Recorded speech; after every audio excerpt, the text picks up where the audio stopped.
2002 সালে বাংলাদেশে পলিথিন ব্যবহার নিষিদ্ধ ঘোষণা হলেও 22 বছরে তা বাস্তবায়ন হয়নি কোথাও। তবে অন্তর্বর্তী সরকারের পরিবেশ মন্ত্রণালয়ের দায়িত্ব পেয়ে সৈয়দা রিজওয়ানা হাসান পলিথিনের ব্যবহার বন্ধে নানা পদক্ষেপ নেন এবং পূর্ব নির্দেশনা অনুযায়ী মঙ্গলবার থেকে দেশের সুপার শপে পলিথিন ব্যাগ ব্যবহারে নিষেধাজ্ঞা কার্যকর করে দেখান। পলিথিনের পরিবর্তে পাট বা কাপড়ের ব্যাগ ব্যবহার হচ্ছে কিনা তা পরিদর্শন করতে সুপার শপে সচেতনতামূলক অভিযান চালানো হয়। পরিবেশ সুরক্ষায় ও সচেতনতা বৃদ্ধি করতে প্রাথমিকভাবে দেশের সব সুপার শপে আজ থেকে পলিথিন শপিং ব্যাগের ব্যবহার নিষিদ্ধ করা হয়েছে। গত 9 সেপ্টেম্বর এই সিদ্ধান্ত নেন বন ও পরিবেশ উপদেষ্টা সৈয়দ রিজওয়ানা হাসান।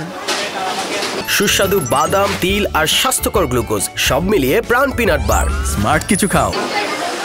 সেই নির্দেশনা অনুযায়ী মঙ্গলবার থেকে পলিথিন ব্যাগের বিকল্প হিসাবে পাটের সুতা দিয়ে তৈরি ব্যাগ ব্যবহার শুরু করেছে দেশের সুপার শপগুলো। এই পর্যন্ত আমাদের 70 থেকে 80% কাস্টমার কি নিয়েছে, 20% যারা নিয়ে আসছে। আমাদের দেশে সবকিছুই ঘটা করে শুরু হয়, কোনোটাই মেইনটেইন হয় না। আমরা আশা করবো যে এই জিনিসটা যেন স্থায়ী হয়। 13 থেকে 19 টাকা মূল্যের 4 সাইজের পাটের ব্যাগ পাওয়া যাচ্ছে সুপার শপগুলোতে। পরিবেশের স্বার্থে আপত্তি করছেন না ক্রেতারা। এটা আমাদের জন্য সরকার যে উদ্যোগটা নিয়েছে এটা আমাদের পূর্ণ সমর্থন আছে। দেশের বা আমাদের ভালো চাই, সেক্ষেত্রে আপনার এটার ব্যবহারের বিকল্প ছাড়া আর কিছু নাই। আমি আশাবাদী যে মানুষ এই চর্চাটা চালিয়ে যাবে। বিকেলে ধানমন্ডির আগোড়া ও মিনাবাজার সুপার শপে পলিথিন ও শপিং ব্যাগের ব্যবহার বর্জন কার্যক্রম পরিদর্শন করেন পরিবেশ, বন ও জলবায়ু উপদেষ্টা।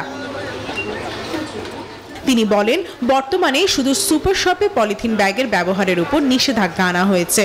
বর্তমান নিষেধাজ্ঞাটা হচ্ছে শুধুমাত্র পলিথিন ব্যাগের উপরে, আর অন্যান্য যেগুলো পলিথিন আছে আপনার অর্থনীতির একটা বড় জায়গা জুড়ে সে আছে, তাকে রাতারাতি আপনি বন্ধ করতে পারবেন না।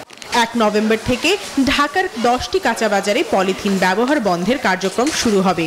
দেশব্যাপী পলিথিন উৎপাদনকারীদের বিরুদ্ধেও চলবে অভিযান। প্রভা চৌধুরী, নিউজ 24, ঢাকা।